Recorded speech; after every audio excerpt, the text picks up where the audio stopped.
Hi every one, happy Wednesday. எல்லாம் எப்படி இருக்கீங்க? நல்லா இருக்கீங்களா?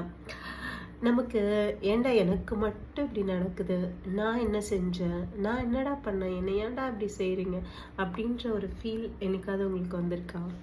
கண்டிப்பாக நம்ம லைஃப்பில் எப்போவுமே நம்ம ஃபேஸ் பண்ணியிருப்பேன்.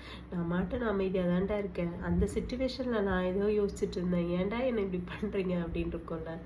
அந்த மாதிரி இருந்துச்சுன்னா தயவு செஞ்சு இதை எப்போவுமே ஞாபகம் வச்சுக்கோங்க. The more you focus on others opinion வச்சுக்கோங்களேன், நீங்கள் அந்த டைம் நீங்கள் வந்து ரொம்ப ஃப்ரஸ்ட்ரேட் ஆகுறீங்க, அவங்கக்கிட்ட ஏதாவது கேட்கணும்னு நினைக்கிறீங்கன்னு வச்சுக்கோங்களேன், உங்கள் எனர்ஜி தான் வேஸ்ட் ஆகும்.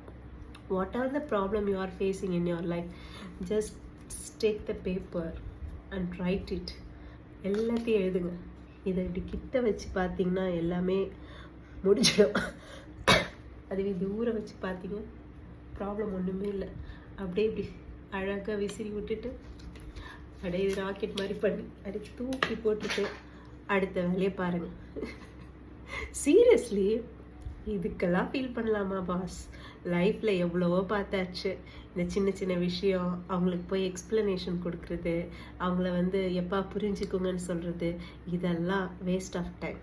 உங்களை புரிஞ்சுக்கணும்னு நினைக்கிறாங்கன்னா தயவு செஞ்சு புரிஞ்சுப்பாங்க. சாரி கேட்குறது தப்பு இல்லை. எப்பயாவது உங்களுக்கு நீங்கள் ஃபீல் யூ டிட் சம்திங் ராங்னா இம்மிடியேட்டாக சாரி கேட்டுடுங்க.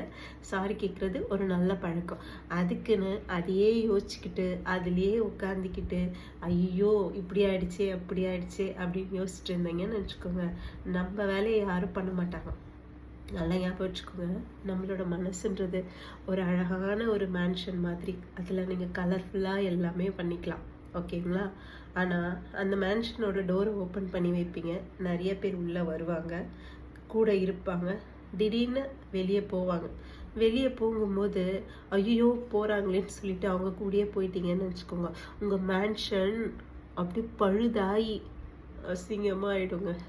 அதனால் அந்த அழகான மாளிகையை எப்பவுமே சந்தோஷமாகவும் லைவ்லியாகவும் வச்சுக்கணுன்னா நீங்கள் சந்தோஷமாக இருக்கணும். உங்கள் கேட்டை ஓப்பன் பண்ணுங்கள், மாளிகையோட கதவை தரங்க, எல்லாரையும் வரவேறுங்க.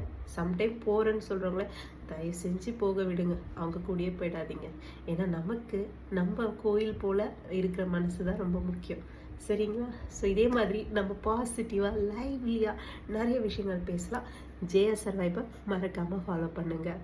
சந்தோஷமாக ஹாப்பியாக இருங்க. Happy Wednesday. ஸ்மைல்.